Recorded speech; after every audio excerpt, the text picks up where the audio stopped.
আমরা দুজন স্বামী স্ত্রী আমরা দুজন স্বামী স্ত্রী আজ থেকে শপথ করছি জি। আজ থেকে শপথ করছি যে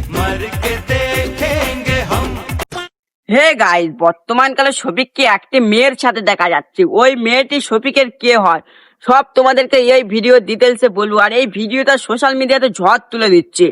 আর তার সাথে আরো একটি কথা, শফিককে কি পল্লীগ্রাম টিভি থেকে বের করে দেওয়া হয়েছে না শফিক নিজে থেকে বেরকে গেছে, সব তোমাদের এই ভিডিও ডিটেলসে আছে। নাম্বার 1 হচ্ছে কি, শফিক এখন পল্লীগ্রাম টিভিতে ভালো ভিডিও করতে পারছে না, সে এখন ভালো ভয়েস দিতে পারছে না, ভয়েস অফার। তো আগে খুবই সুন্দর তোতলানো একটি কথা ছিল, তো শফিক ওটা খুবই ভালোভাবে বলতো, কিন্তু এখন তার কন্টেন্ট কেউ ভালোভাবে পছন্দ করছে না। কারণ এখন শফিক সে একটি পল্লীগ্রাম টিভির মেন ক্যারেক্টার ছিল, সে এখন ভালো ভিডিও দিতে পারছে না।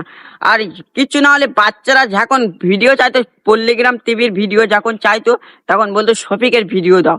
আর এখন শফিকের ভিডিও কেউ আর ভালোভাবে দেখছে না, কারণ শফিকের ভিডিও বলে সার্চ করছে, কিন্তু তেমন টনি একটা পুরো এখন মেন ক্যারেক্টার বলা হবে যাকে, মানে টনি খুবই সুন্দর ভিডিও বানাচ্ছে। টনি যেমন আগুন, এরা খুবই সুন্দর ভিডিও বানাচ্ছে।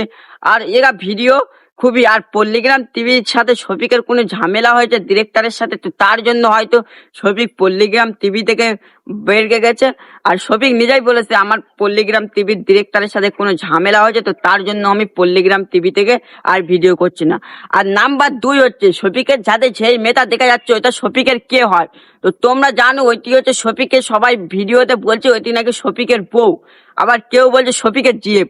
হ্যাঁ, ওটি আগে শফিকের জিএফ ছিল, কিন্তু এখন শফিকের জিএফ না, এখন সেটি হচ্ছে শফিকের বউ না, শফিকের জিএফও না, ওটি হচ্ছে শফিকের এখন বান্ধবী, শফিকের বান্ধবী। শফিক নিজে ভিডিওতে বলছে। তো তোমাদেরকে পুরো A to Z সব বললাম। তো আজকের ভিডিওটা ছিল এই পর্যন্ত। তো পরবর্তীকালে ভিডিও দেখতে হলে তোমাদেরকে কি করতে হবে, লাইক করতে হবে আর চ্যানেলটিকে সাবস্ক্রাইব করতে হবে। তো তোমাদের জন্য ডেইলি আমি ভিডিও আনতে চলেছি কন্টিনিউ, তোমরা দেখতে থাকুন। তো টাটা, বাই বাই।